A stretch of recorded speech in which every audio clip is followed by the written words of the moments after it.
Welcome back to Ruang Intelektual. Kali ini kita akan melanjutkan program yang sudah kita lalui sebelumnya, yaitu bahas hasil bacaan. Pekan lalu kita sudah selesai membahas tentang pengantar buku ini. Kita sudah membahas bagian mukaddimah. Kita sudah membahas juga tentang bagaimana itu logika secara umum. Nah, kita masuk ke bagian pertama buku ini.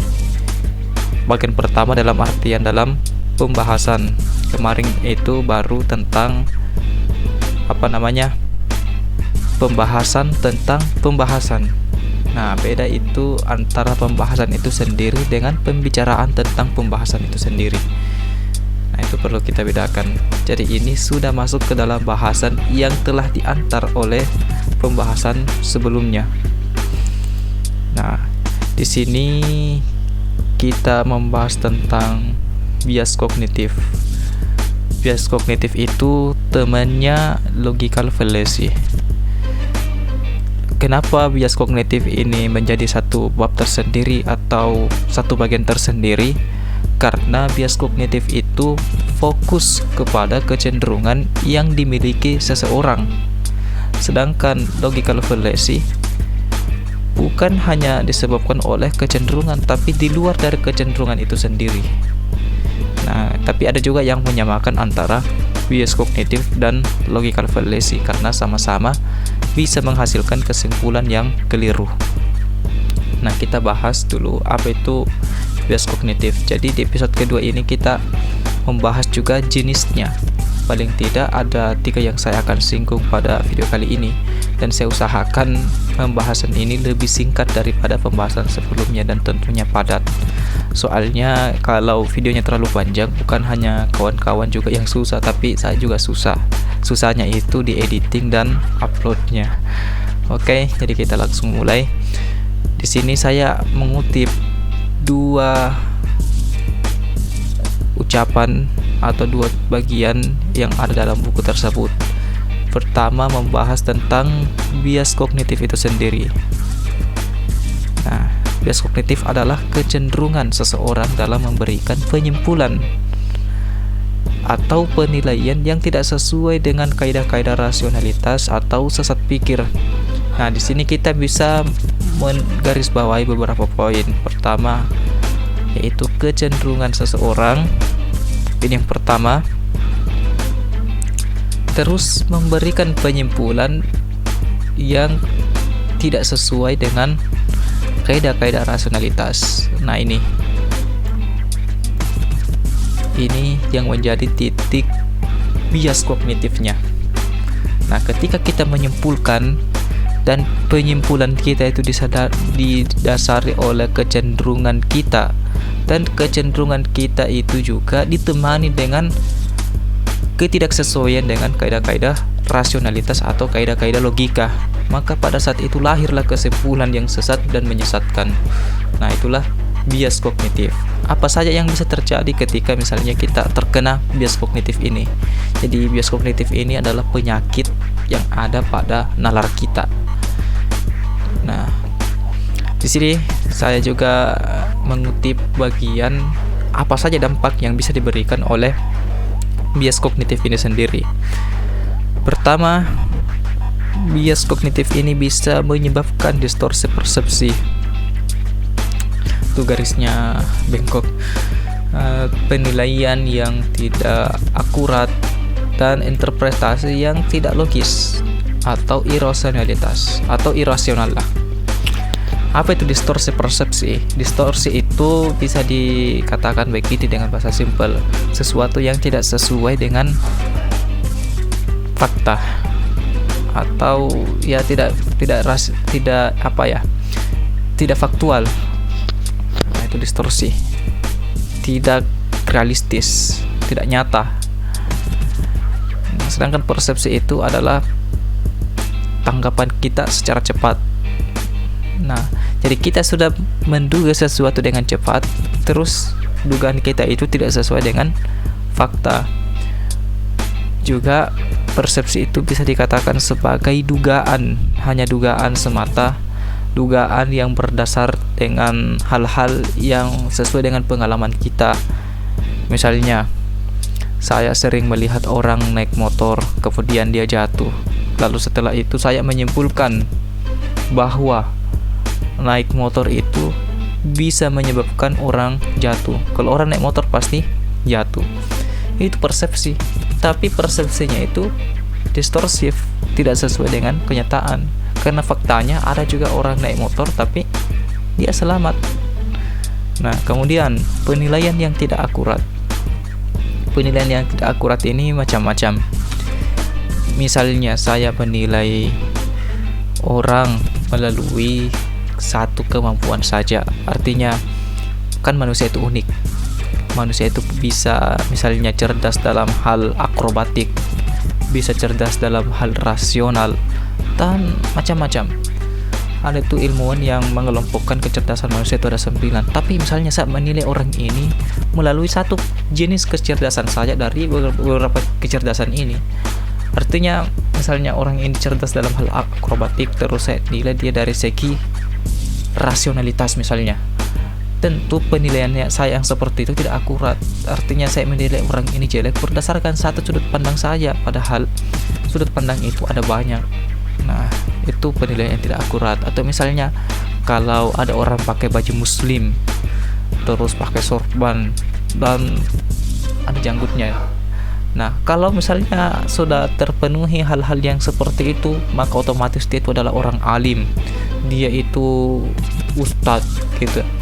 Padahal antara ustadz dan pakaian itu sendiri kan gak nyambung. Artinya seorang ustadz itu bisa juga tanpa menggunakan atribut-atribut yang sering diidentikan dengan ustadz. Misalnya kalau ada ustadz misalnya mandi kan nggak pakai baju. Masa ketika ada seorang ustadz mandi itu dikatakan bukan ustadz gara-gara nggak pakai baju, kan gak nyambung begitu. Nah, itu penilaian yang tidak akurat. Terus interpretasi yang tidak logis. Interpretasi itu bisa diartikan sebagai penafsiran. Penafsiran kita itu tidak logis. Nah, misalnya begini. Ketika Anda melihat lampu merah, kan lampu merah itu artinya berhenti. Itu kan yang kita sepakati. Tapi misalnya begini, ada orang melihat lampu merah, dia menafsirkan lampu merah itu melalui warna merahnya. Dia bilang begini, oh warna merah itu artinya berani, maju, jangan gentar, harus maju. Akhirnya dengan penafsiran yang seperti itu, dengan melihat lampu merah, dia melanggar lampu merah. Nah, ini interpretasi yang tidak logis. Nah, itu yang bisa terjadi kalau misalnya kita terkena bias kognitif. Nah, seperti apa saja bias kognitif itu? Nah, kita akan bahas. Oke, kita masuk ke bias yang pertama. Bias pertama adalah action bias. Nah, action bias itu hanya melihat tindakan yang sudah diambil, tapi tidak melihat ketepatan fungsi dan efektivitas tindakan yang sudah diambil tadi. Nah, contohnya seperti ini. Yang penting sudah kumpul makalah, maka mahasiswa itu otomatis diluluskan tanpa melihat seperti apa kualitas makalah yang dia tulis. Artinya hanya sekedar usaha, tidak memikirkan bagaimana usaha yang tepat, bagaimana usaha yang fungsional, dan bagaimana usaha yang efektif.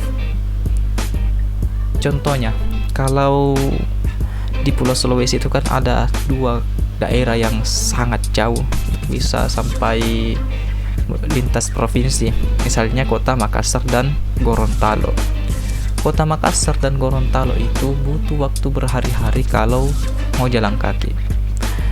Beda kalau kita naik kendaraan, ya mungkin sampai 1 hari lah. 1 hari lewat di sedikit. Atau naik pesawat itu sampai beberapa jam saja atau beberapa menit saja. Nah, kalau kita tanya begini, mana yang lebih besar usahanya? orang yang jalan kaki dari Makassar sampai ke Gorontalo, ataukah orang yang naik mobil sampai ke Gorontalo? Nah, kalau melihat dari segi usaha, tentu kita akan menjawab bahwa yang jalan kaki itu pasti lebih besar usahanya untuk sampai ke Gorontalo, karena dia itu tidak duduk, misalnya harus berjalan setiap detik, itu energinya berkurang. Beda kalau naik mobil itu ya walaupun lama sampai tapi dia kan duduk, bisa istirahat. Atau kalau misalnya dikatakan janganlah istirahat, misalnya naik mobil itu bisa cerita-cerita atau ada AC-nya tuh mobil. Nah, misalnya begitu kan itu lebih enak. Atau lebih enak lagi kalau naik pesawat. Naik pesawat itu sudah ada pramugari yang melayani, ada makanan gratis, ada layanan dalam pesawat dan lain-lain. Nah, juga cepat begitu. Tapi kalau kita lihat hasil yang dituju dari 3 opsi tadi sama-sama sampai ke daerah yang bernama Gorontalo itu. Nah, kawan-kawan bisa cek di peta berapa jauhnya dari Makassar ke Gorontalo, bisa cek, sangat jauh. Nah, kalau kawan-kawan ini misalnya dari Makassar mau ke Gorontalo, disodorkan 3 opsi ini, pasti kawan-kawan kalau misalnya tidak cukup rezeki untuk naik pesawat, minimal naik mobil lah. Nah, kenapa kawan-kawan tidak memilih jalan kaki? Padahal kan jalan kaki itu lebih besar usahanya, atau kata kawan-kawan yang lain itu lebih banyak pahalanya. Kan kerja keras kan? Nah, disinilah itulah action bias. Artinya kita melihat jalan kaki itu sebagai sesuatu yang aktif. Terus kita mengatakan jalan kaki ini sebagai aktivitas yang paling bagus, paling mulia. Karena kenapa dia aktif? Nah, dari sisi psikologis itu kita punya kecenderungan untuk menganggap lebih baik apa saja yang aktif.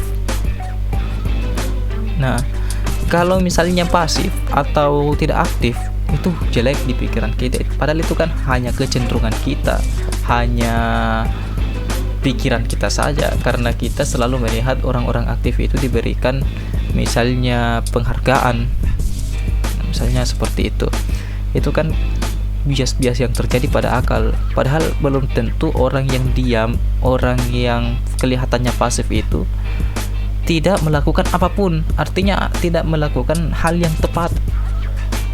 Orang yang kelihatannya diam bukan berarti dia tidak ngapa-ngapain. Bisa saja dia sedang bertarung dengan pikirannya sendiri. Nah, itu perlu kita ingat. Nah, orang yang terkena action bias itu biasanya dia itu terlihat aktif tapi tidak ada hasilnya. Dia hanya kerja keras tapi tidak cerdas dalam bekerja. Nah, kita itu sebagai manusia tentunya harus kerja cerdas, bukan hanya keras. Nah, ini tadi yang saya sebutkan, sisi psikologinya manusia selalu cenderung menganggap lebih baik yang aktif, terus yang diam itu pasti buruk, padahal belum tentu. Nah, coba lihat kutipan dari Blaise Pascal yang kurang lebih maknanya, problem manusia hari ini itu karena mereka tidak mampu menyendiri dalam rumah sendiri. Sendiri untuk apa? Sendiri untuk study, sendiri untuk belajar. Nah, siapa bilang belajar itu bukan sesuatu yang efektif, bukan sesuatu yang fungsional? Justru dengan belajar itu bisa melahirkan aktualisasi atau perbuatan-perbuatan yang lebih efektif, lebih nyata lah dampaknya daripada orang yang hanya sekedar melakukan sesuatu tanpa berpikir. Nah, ini saya sudah singgung dalam salah satu video yang awal-awal. Kalau tidak salah judulnya itu berpikir sebelum mencoba. Nah, kita harus berpikir sebelum mencoba. Karena kalau kita hanya mengira bekerja keras itu pasti bagus, belum tentu benar. Memang betul ada kerja keras yang melahirkan hasil, tapi kerja kerasnya itu dibarengi dengan ilmu, dibarengi dengan kecerdasan. Ada orang misalnya yang sudah belajar 9 tahun di pesantren, tapi belum mendapat apa-apa. ternyata diselidiki lebih dalam, yang bermasalah itu adalah metode belajarnya, caranya melakukan aksi itu yang bermasalah. Nah, jadi kita harus memikirkan dulu sebelum melakukan sesuatu. Itu tentang action bias. Terus bagian yang kedua, association bias. Nah, sederhananya itu association bias itu menghubungkan sesuatu dengan sesuatu yang lain padahal sebenarnya tidak punya hubungan. Nah, contohnya ini. Setiap kali saya memakai baju putih saat ujian, aku pasti lulus dengan nilai yang memuaskan. Nah, kalau kita tilik kalimat ini, seolah-olah memakai baju putih ini adalah sebab kelulusan. Ditambah lagi nilainya memuaskan. Tapi kan faktanya banyak orang yang pakai baju putih. Atau bisa saja ada orang pakai baju putih saat ujian tapi tidak lulus. Apalagi dapat nilai yang memuaskan, sudah tidak dapat. Kan seperti itu. Dalam mantik ini namanya qadiyah syartiyah muttasilah. Proposisi hipotesis yang sifatnya bersambung, yang continuous. Nah, ketika ada kata setiap kali, ini kan dalam logika yang bahasa Indonesia itu diistilahkan dengan antecedent. Dalam bahasa Arab atau dalam buku mantik dikatakan muqaddam. Nah, setelah muqaddam ada yang namanya konsekuen atau dikatakan tali. Ada kata maka biasanya di sini. Jika aku begini, maka begini. Kaitan antara jika dan maka itu harus memiliki satu ikatan yang masuk akal, artinya harus punya kaitan yang nyambung. Kalau bahasa mantiknya itu harus ada wajhut talazumnya, harus ada titik keterkaitannya. Nah, kita coba tanya, misalnya memakai baju putih saat ujian dan lulus itu kaitannya apa? Kan seperti itu. Nah, beda kalau saya bikin kalimat seperti ini. Jika saya jatuh dari lantai 2, maka saya akan merasakan sakit karena jatuh tadi. Nah, itu kan nyambung kalau begitu. Artinya wajhut talazumnya itu jelas, titik keterkaitannya itu jelas. Atau ketika saya memegang api atau mendekatkan tangan saya ke api, saya akan merasakan panas. Nah, itu kan wajhut talazumnya juga ada, karena api itu lazim dengan panas. Api itu selalu lekat dengan panas. Nah, itu ada wajhut talazumnya. Jadi kita bisa mengukur cacat pikir itu ketika kita paham yang namanya qadiyah syartiyah atau proposisi hipotesis. Nah, ini contoh yang kedua. Saya berikan warna kuning, ini menandakan bahwa contoh yang saya buat ini bukan dari buku, tapi berasal dari contoh yang saya buat sendiri, dari pikiran saya sendiri. Saya perlu beda-bedakan mana dari buku, mana bukan. Itu untuk menjaga amanah ilmiah. Walaupun itu baik ataupun buruk, kita tidak bisa sandarkan kepada orang yang tidak lakukan. Nah, setiap saya pulang kajian, pasti saya masak dengan enak. Nah, kita bisa tanyakan lagi, antara pulang kajian dan masak dengan enak itu hubungannya apa? Kan bisa saja ada orang pulang dari kajian tapi masaknya itu tidak enak misalnya. Atau misalnya ada orang tidak tahu memasak, atau misalnya saya ini orang yang tidak tahu memasak, kemudian pulang dari kajian, terus ketika saya masak ternyata masakan saya itu tidak enak, kan itu bisa terjadi. Nah, ini bentuk association bias. Kita mengaitkan dua hal yang sebenarnya tidak ada kaitannya. Atau misalnya ketika ada orang datang ke rumah, ketika hari itu ada orang datang ke rumah, saat itu juga terjadi pencurian. Tapi maksudnya ini pencuriannya bukan orang yang datang tadi, orang yang menjadi tamu tadi, bukan, tapi orang lain. Persis ketika hari itu datang, ketika hari itu juga ada pencurian yang terjadi. Kemudian disimpulkan begini, oh berarti pencuri ini datang gara-gara orang yang tadi. Kan kalau kita mau tanya, hubungan antara tamu yang datang tadi dengan pencuri tadi itu apa? Tidak ada kaitannya. Kecuali ini kan saya bahas contoh saja, bukan membahas yang kecuali ini. Misalnya ternyata si tamu ini adalah anak buahnya si pencuri tadi, saya tidak bahas yang itu. Maksudnya tamu ini dengan pencuri ini saling tidak kenal, kan mustahil kerjasama begitu. Terus dikaitkan dalam satu kalimat, gara-gara orang tadi ini datang maka pencuri itu datang ke rumah saya misalnya, itu kan gak nyambung juga. Biasanya itu yang berkaitan dengan mitos itu selalu terjadi association bias. Kalau ada ini maka ada begini, tapi jika makanya itu tidak nyambung. Nah, ada riset dari seorang ilmuwan Rusia yang bernama Ivan Pavlov. Nah, anjing itu diberikan suara bel dan datangnya makanan. Artinya begini, ketika anjing itu diperdengarkan suara bel, ketika itu juga didatangkan makanan. Nah, perbuatan ini dilakukan berkali-kali sampai satu bagian itu, ada satu bagian ketika anjing ini mendengar suara bel biasa, bukan lagi bel untuk makanan, air liurnya itu otomatis keluar. Artinya ada indikasi kuat atau dari air liur yang keluar ini menunjukkan bahwa anjing itu menangkap sinyal bahwa kalau ada suara bel maka makanan akan datang. Nah, ini kan tidak nyambung juga.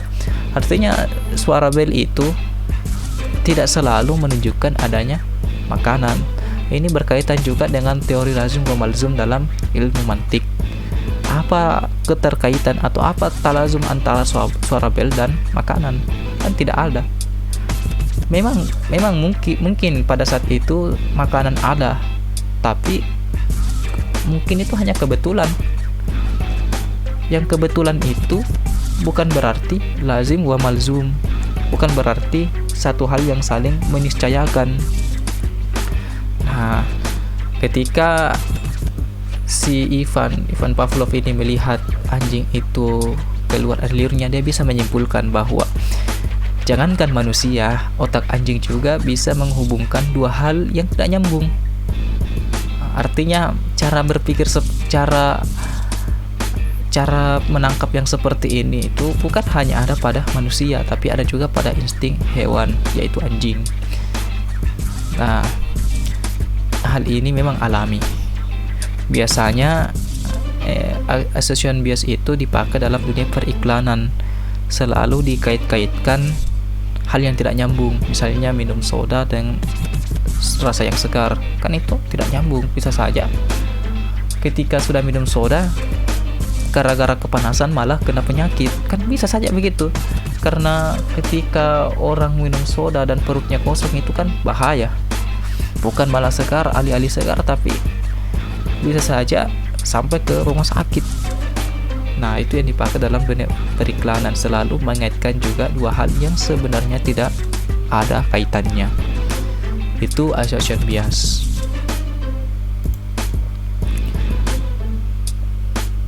Nah, kemudian selanjutnya availability bias. Ini kecenderungan menilai sesuatu berdasarkan informasi yang ada. Artinya kita menilai sesuatu berdasarkan peristiwa yang sudah lewat. Kita tidak melihat kemungkinan yang mungkin saja terjadi. Nah, apa saja dampak yang bisa dihasilkan?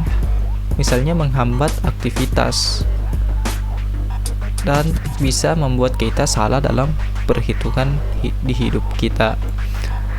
Nah, yang pertama itu menghambat aktivitas. Misalnya begini, ketika Anda kerja di suatu tempat, tiba-tiba ada kecelakaan di jalan yang Anda lewati. Terus karena Anda melihat kecelakaan itu, maka Anda berkesimpulan begini, jalan ini tuh bahaya, karena sudah pernah ada yang terjadi kecelakaan. Padahal bukan berarti tidak pernahnya terjadi kecelakaan di jalan lain tidak mungkin atau lebih kecil kemungkinannya terjadi di jalan yang lain. Sama-sama mungkin bisa terjadi. Itu menghambat aktivitas. Akhirnya kita memilih jalan yang lebih jauh atau lebih ribet. Nah, kemudian membuat kita salah dalam perhitungan. Seperti tadi, sebenarnya kita masih bisa lewat di bagian jalan yang selalu kita lewati. Hanya saja karena satu kasus, satu kecelakaan saja kita menggeneralisir, kita menghukumi secara luas, menghukumi secara universal bahwa jalan ini selalu akan terjadi kecelakaan.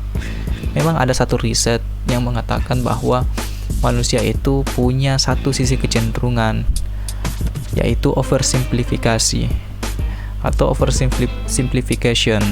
Manusia itu selalu cenderung menggeneralisir, selalu menghukumi sesuatu itu secara umum lewat data-data yang tidak relevan. Misalnya ada cewek yang diputuskan sama satu atau dua laki-laki saja, kemudian dia menyimpulkan, oh semua laki-laki sama. Itu kan oversimplifikasi. Itu yang sebenarnya yang menghambat kita juga dalam menilai atau membuat kita salah dalam memperhitungkan sesuatu. Nah, ini salah satu kecenderungan pikiran kita. Semua yang tidak pernah terjadi maka kemungkinannya rendah. Nah, misalnya tadi seperti jalan. Ada jalan pertama yang sudah terjadi kecelakaan dan jalan kedua yang belum pernah kita lihat terjadi kecelakaan. Bukan berarti karena kita tidak melihat sesuatu itu maka sesuatu itu tidak ada, atau bukan berarti karena tidak pernah terjadi maka sesuatu itu tidak mungkin. Kecelakaan terjadi di jalan yang kedua itu mungkin juga terjadi, sama mungkinnya dengan selamat atau tidak kecelakaan di jalan yang kedua itu. Nah, jadi kemungkinan rendah itu menurut pikiran diukur dari pernah atau tidaknya terjadi, padahal itu kan bias. Itu kita menilai dari sesuatu yang ada saja. Nah, ada satu teori propaganda yang dilakukan oleh Nazi dulu. Dia itu berkata begini, kalau orang Yahudi itu ya harus serba jelek lah. Artinya mereka itu mengulang-ulang sesuatu. Supaya apa? Supaya sesuatu itu dikira sebagai suatu kebenaran. Padahal sesuatu yang diulang-ulang itu belum tentu sesuatu yang benar. Kalau kita buka di filsafat epistemologi, ada salah satu kebenaran yang namanya kebenaran sosial, kebenaran yang sifatnya intersubjektif. Kalau misalnya ada satu perbuatan yang diulang-ulang dalam satu kalangan, maka perbuatan itu bisa saja dianggap sebagai sesuatu yang benar.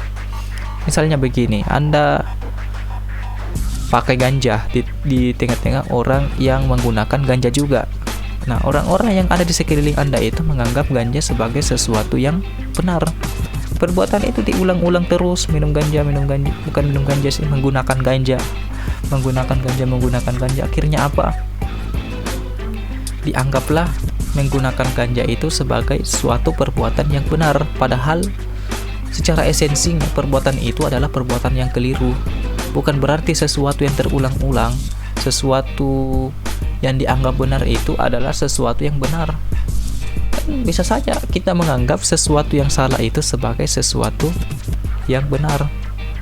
Akhirnya apa? Kita mengira suatu kebenaran itu sebagai suatu kesalahan, atau suatu kesalahan itu sebagai sesuatu yang benar. Itu bisa saja terjadi dari bias ini. Lantas apa dampaknya? Dampak lanjutnya itu kalau pikiran kita saja sudah salah, maka perbuatan yang kita lahirkan juga bisa salah. Sebab perbuatan kita itu lahir dari pikiran yang sudah kita buat sebelumnya. Solusinya adalah terbukalah dengan kemungkinan-kemungkinan lain. Jangan fokus kepada sesuatu yang sifatnya empiris, sesuatu yang sudah terjadi. Bukan berarti semua yang sudah terjadi itu kemungkinannya lebih besar, tapi mungkin juga sesuatu yang kemungkinan tidak terjadi itu bisa saja terjadi. Hanya saja kita tidak tahu atau kita tidak alami. Bukan berarti kita tidak mengalami sesuatu itu maka sesuatu itu tidak ada. Itu yang perlu kita ingat. Nah, jadi itu 3 jenis bias yang kita bahas pada episode kali ini. Mohon maaf atas segala kekurangan. Kalau ada yang ingin menambahkan, silahkan ketik di kolom komentar. Insyaallah kita lanjut ke episode ketiga, masih di bagian bias. Setelah bias baru kita masuk ke bagian logical fallacy. Wallahu ta'ala a'lam.